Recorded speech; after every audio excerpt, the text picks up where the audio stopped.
I'm originally from Long Island, from Great Neck, and I grew up across from the Long Island Sound.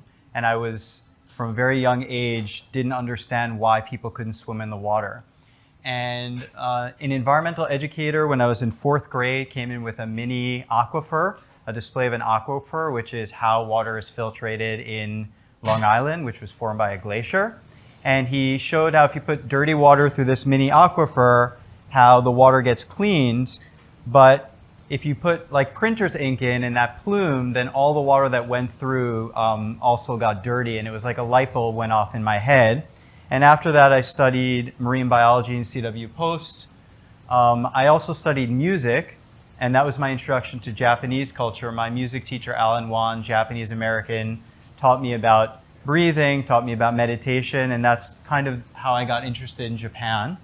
At UC Berkeley, I studied Buddhism, and I also studied ecosystemology, which is the study of ecosystems, and I studied Japanese as well. In 2000, I first moved to Japan. I lived in the Japanese Alps, where the Olympics were in '98, and I worked on the JET program, which I don't know if any of you have heard. It's the Japan Exchange and Teaching Program. There are about 70,000 alumni across 45 different countries. It's an example of soft power in Japan, but it's also an example of how Japan tried to internationalize at the grassroots level.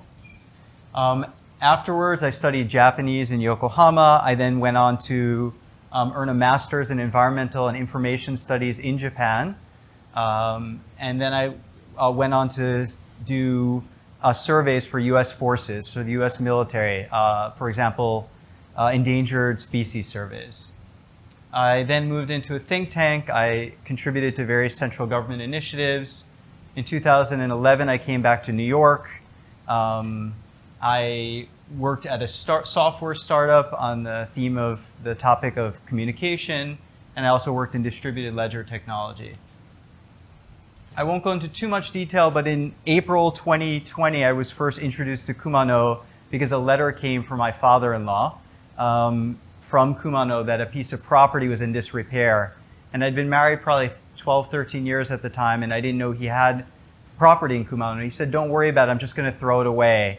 Don't worry about it." But I was immediately interested, so I traveled down there in June, and I started to have activities around it. I had been affiliated with one of the Government of Japan's innovation groups through the Ministry of Internal Affairs and Communication called Innovation.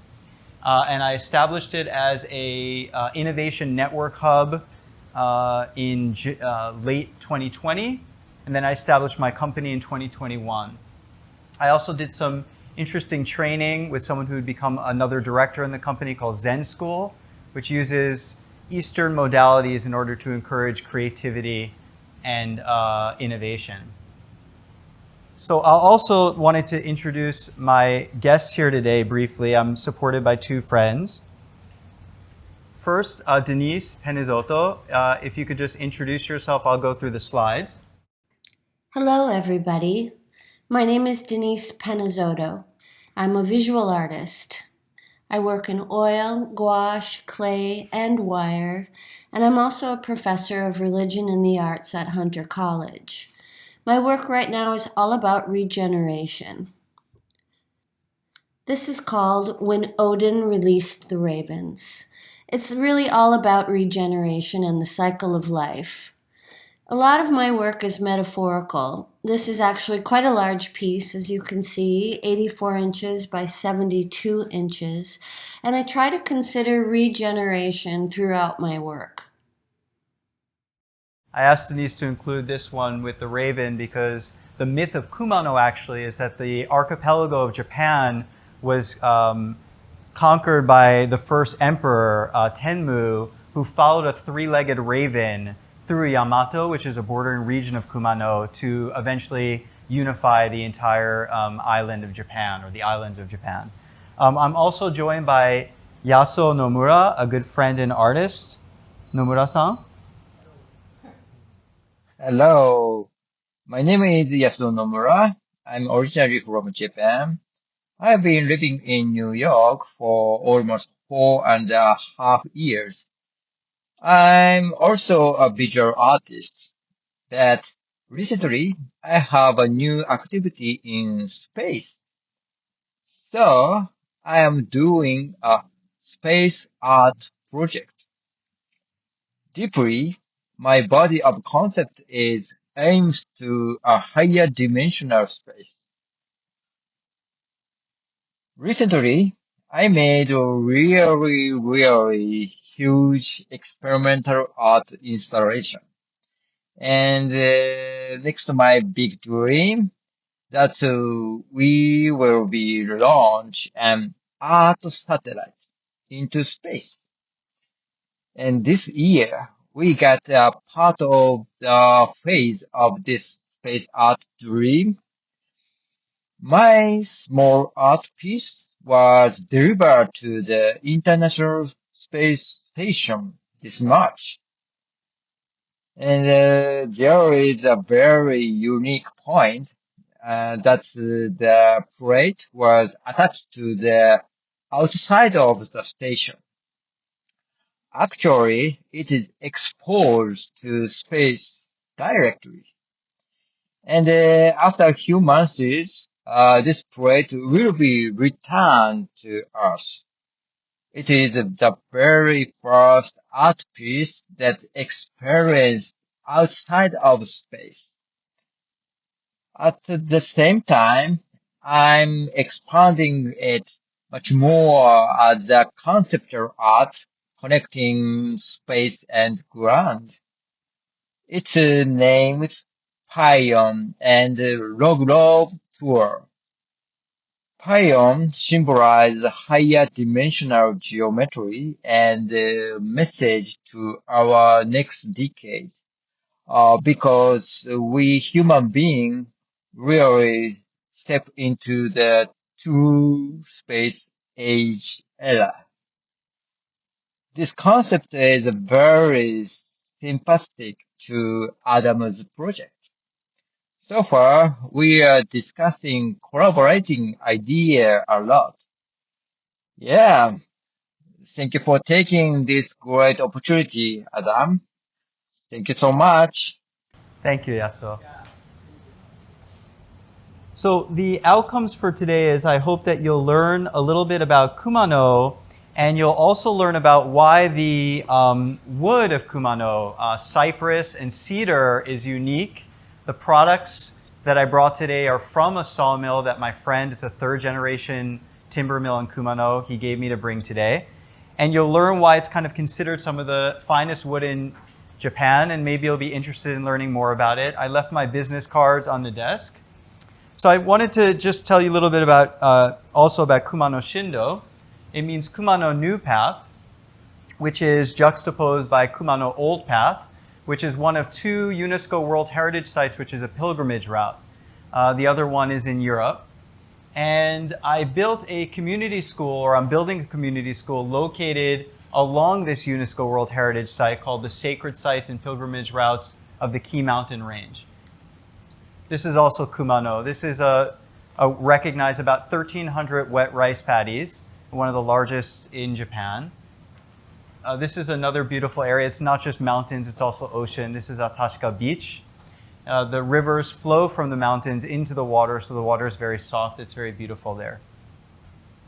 So Kumano Shindo means Kumano New Path, and kind of the raison d'etre of what we wanted to do is highlight new environmental technologies, new collaborations between schools, tourists, use environmental technologies.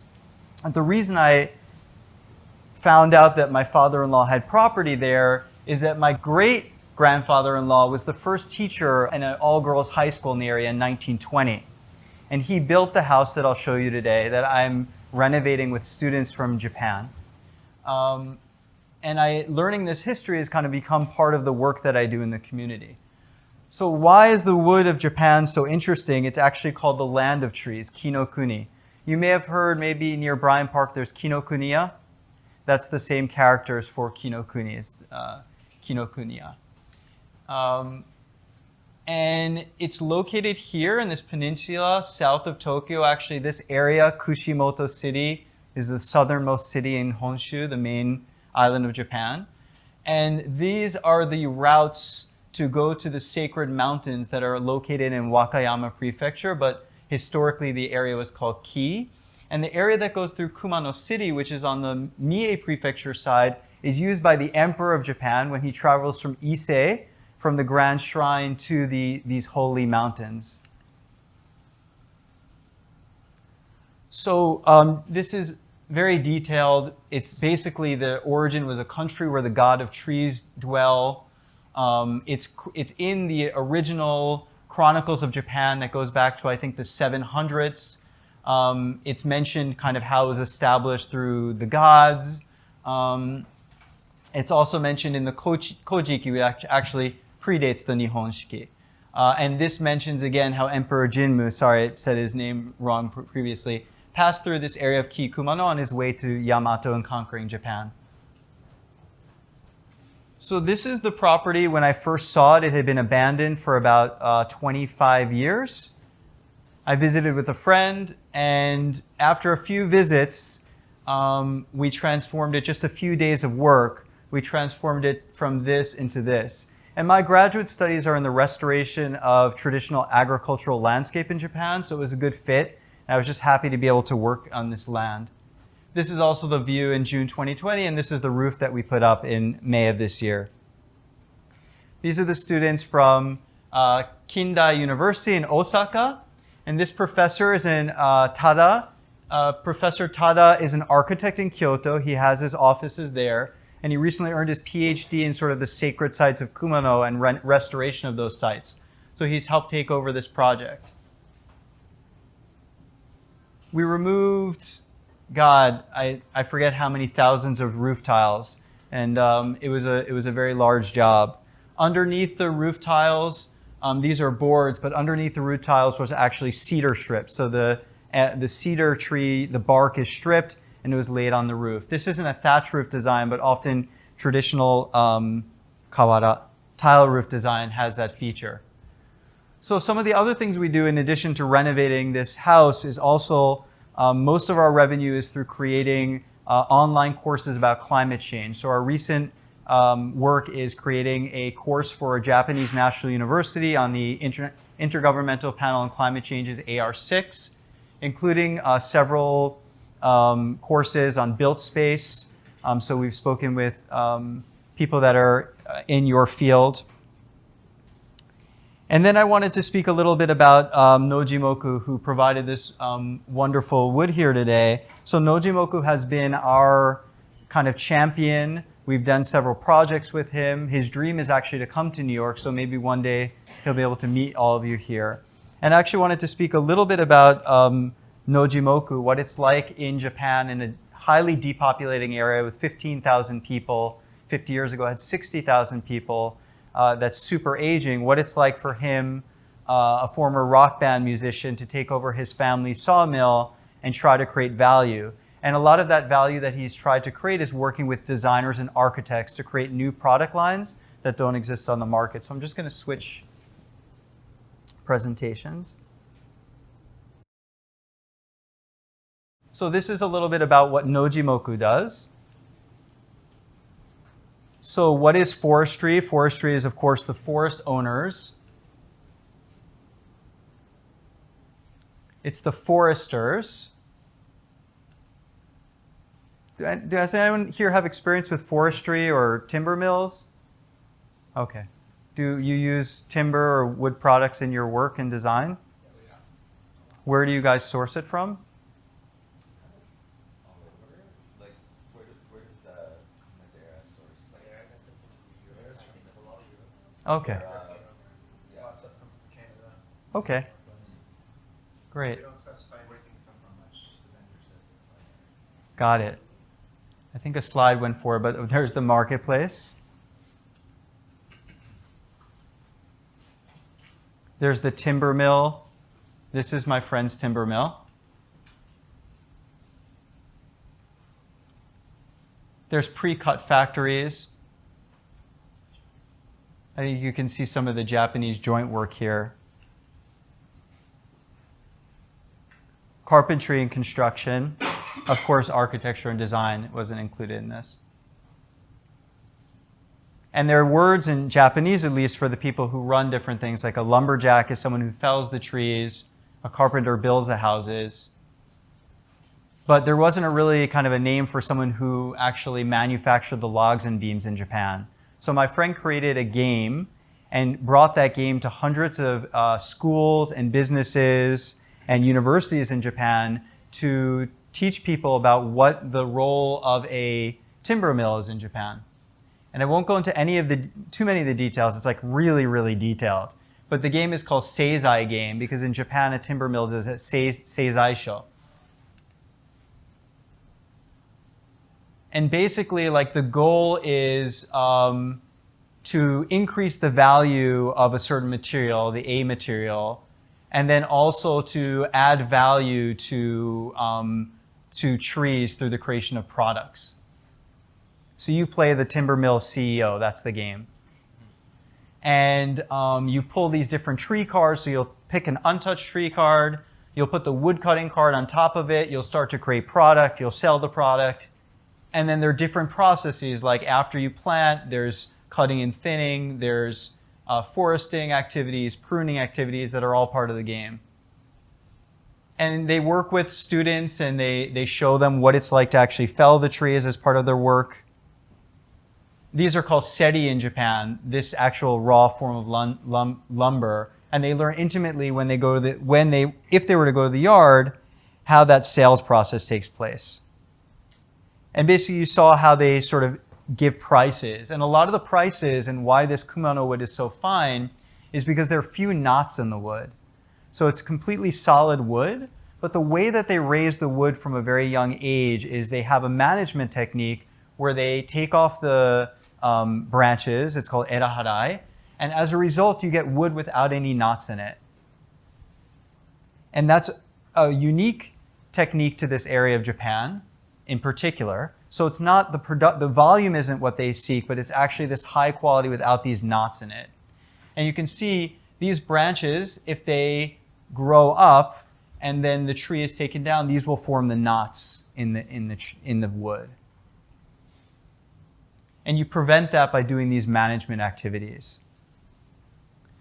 And then there's a judging process based on looking at the different parts of the wood. And it's almost like the tuna market where there's these different names, like there's the belly and the back, there's like the stomach, and I'll show a little bit about that. And that they've developed like really fine techniques to raise and then judge this high quality wood.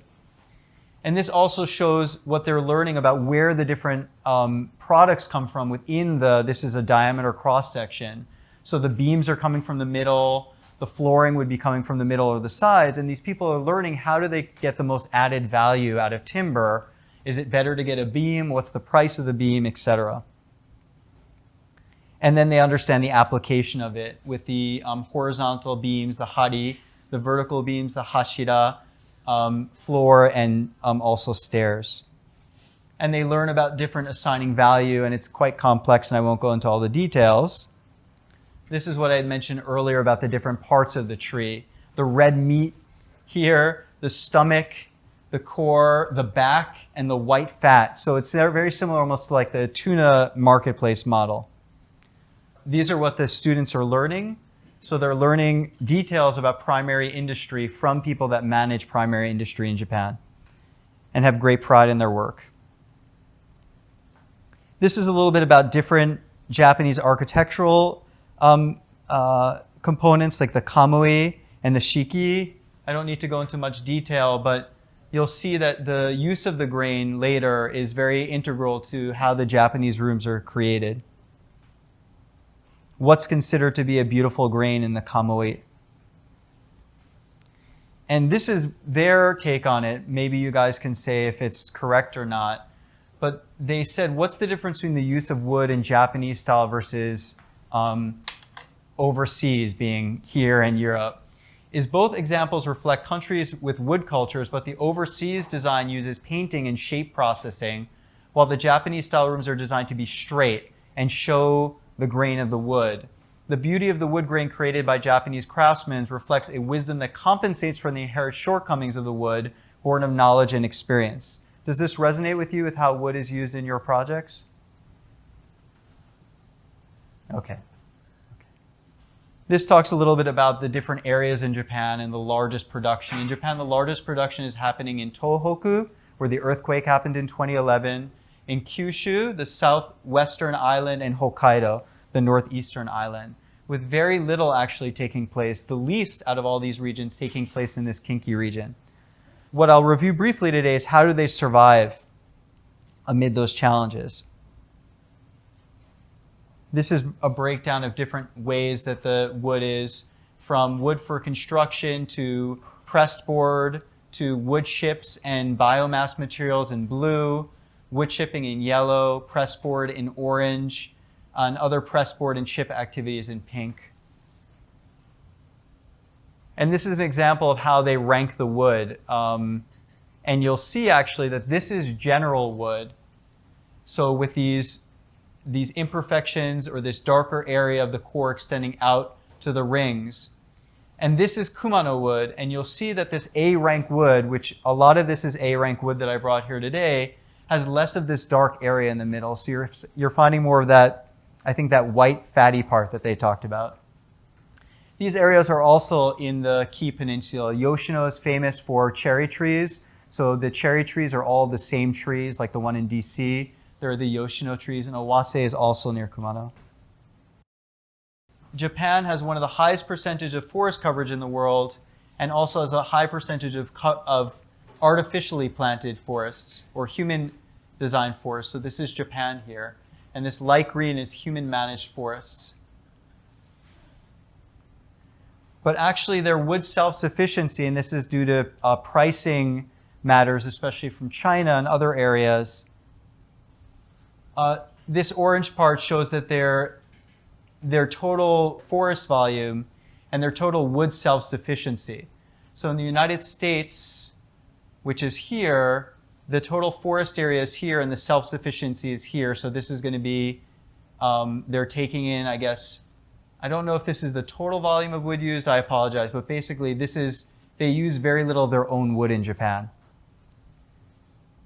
This is a little bit about the history of forestry in Japan. The pressures from different industries like biomass, laminated wood, CLT, large stadium construction. And I'll just actually go to the area about their collaboration with architects. So this shows the decrease of 56% in small scale lumber mills over the past 15 years, but an increase in domestic lumber volume. So after the wood shock in the COVID era, the price of wood also went down. So how do they survive? It's their family business. And they survive through their strengths. One is location, this area with these management practices that lead to a very high quality wood. Also the history of the area. Japan's oldest shrine is located in this area. Focus on materials. So the high quality Yoshino cedar, Owase cypress, and Tenryu cedar that I showed and that's here today. So actually the way that they've distinguished themselves or differentiated themselves is through their quality. That is not achieved in any other area of Japan or perhaps any other area in the world. And through collaborating with architects to create these unique products. So one of the products that I brought today is called Hameita. It's a small width plank. This has a color component to it, but this is created with the look towards what might be appealing in a Western market, but using Japanese wood products. So by using this sort of production technique from this solid piece of wood, they create this texture here. And they work with these architects, in this case, Ide Satoshi Design, in order to create these products. Their sales team is led by women, and that's helped them work with designers and other people that would be interested in their work. This is a cedar outer wall that uses their wood. The design firm is Onishimaki and Hyundai Yuki. I can share the materials with links if you're interested in looking at the projects. This is Yu Nishizawa. This uses a cypress outer. There's some cypress materials here today. This is a Kengo Kuma's work in Yokohama International School, which uses their products as well. So they differentiate by creating unique products with a high quality wood that's not found anywhere else in the world. And if you're interested in looking at other examples of how their wood can be used in design, you can go to this link, warmthworks.nojimoku.co.jp. Even though it's in Japanese, if you have any questions, I'm happy to send it in English. But these are all examples of interior and exteriors that are used with their wood products. So warmthworks.nojimoku.co.jp. This is another architect they work with. So all of their original products are created in collaboration with architects. This is Toshihito Yokuchi, and this is the House in the Wood Roku. And they haven't had any of these with overseas architects to date, but they have online like drinking parties with architects to discuss the challenges of architects and designers and talk about ways that they can create new products together. So they create this like kind of izakaya, like a Japanese bar, and then they have you and you talk about your lives. And if you're interested, I'd be happy to interpret. They do other things like these campaigns where for like $20, they'll give you as much wood as you want. You can use it for interesting projects. And then just in review, the high quality, the original line of products, and working closely with architects is kind of what their strengths are and why I came here today. One of the reasons why I came here today. So what you just saw before was inspired by this is a Western design, but how can you achieve this with a single piece of wood? And that was a hameta, which I just showed. And that's how this roof was constructed here. Ceiling, my apologies. And I think that's it for this. Do you have any questions before I just continue with a few closing out slides? It's really interesting. It is? I wasn't sure. Yeah. I haven't been living in New York for like 5 years now, and I haven't come back that much. So it's interesting to meet with everyone here today and to kind of get your feedback. Are they currently importing into the U.S. or not yet? So they're interested in doing it. So if there's a project, even like a small pilot, the prices of surface shipping have gone down since like when it was really expensive. So I'd be happy to coordinate the import, and we have all the regulations as far as like the processing that needs to be done in order to bring wood into the United States. I brought other wood products into the States for a pilot project we did with a school in Westchester, but that was a biochar product. That was a product that they make to burn, and we turned it into biochar, and then we planted trees with high school students. They created they have all this leftover wood, and instead of throwing it out, they created something to teach children how to safely make fires called hiasobi, which means play with fire. And then they crowdfunded it and sold that. So if I can just speak for a few more minutes, or for people that are interested, I'll just tell them a little bit more about what I do. So one of the ways that Nojimoku engages with the local community is through this creation of the Kumano Summit. In a highly depopulating area, how do you create innovation and interest and buzz? And that's with universities. All these universities' designs and architectural programs are involved in now the 7th year this year of this Kumano Summit, where they bring in young architects and designers, and they say, how can we apply your knowledge towards product design, towards project design, etc.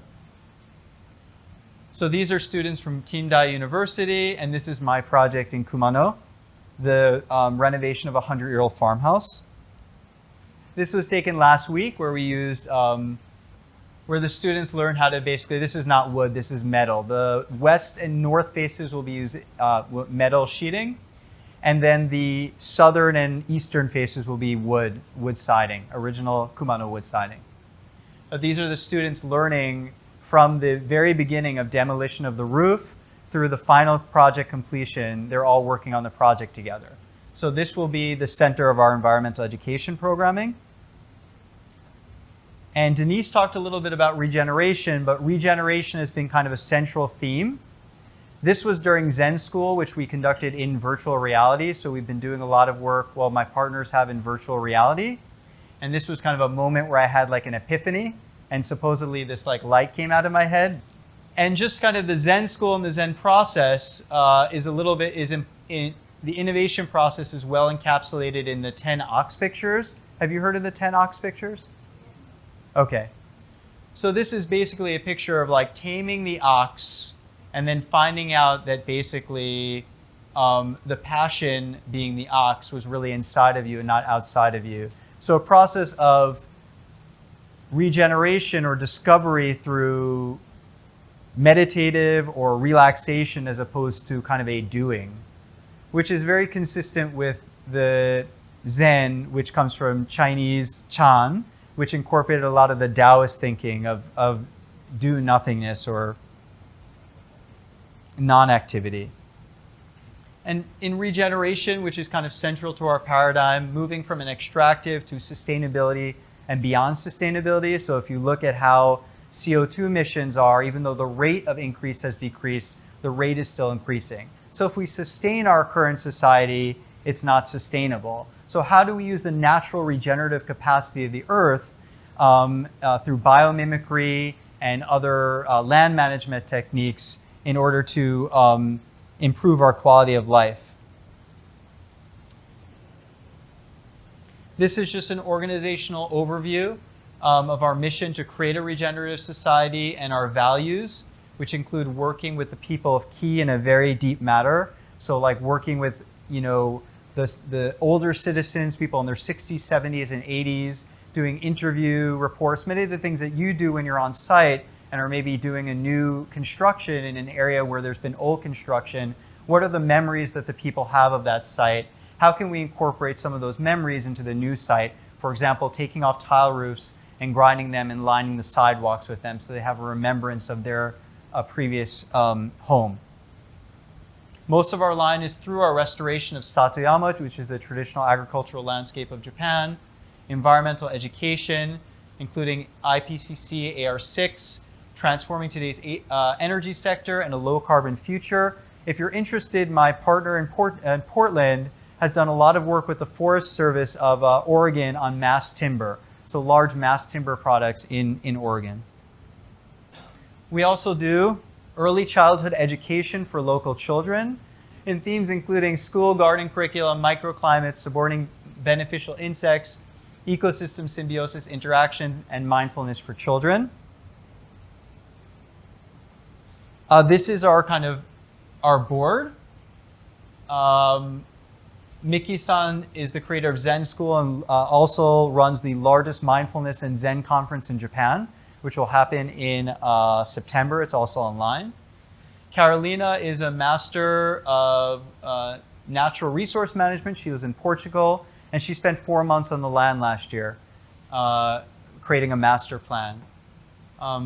Satoka has a lot of background in management. She's a former director, and I'm mostly working with Dan on the curriculum. And Yuki Watanabe has a background in hotel management as well as consulting at Deloitte Tomatsu. Architects have been involved very early with our project. The name Kumano Shindo or Kumano New Road was created by an architect who wasn't involved in the design of the project, saw the potential for this very long piece of land, which is less than probably a hectare in total size, but is very, very long. So it looks like a road, and it's juxtaposed by the World Heritage Site Kumano Old Road. So how can you create a new road juxtaposed by that, and what design elements do you use? The home and the tea garden, living space, flower gardens. We'd like to expand into solar, as well as chickens and educational gardens. So this is the master plan for the land. We also own forest land as well as strands of bamboo, and you're always welcome to visit and chill and have fun. This is the original design. And this is the new design, including a loft space.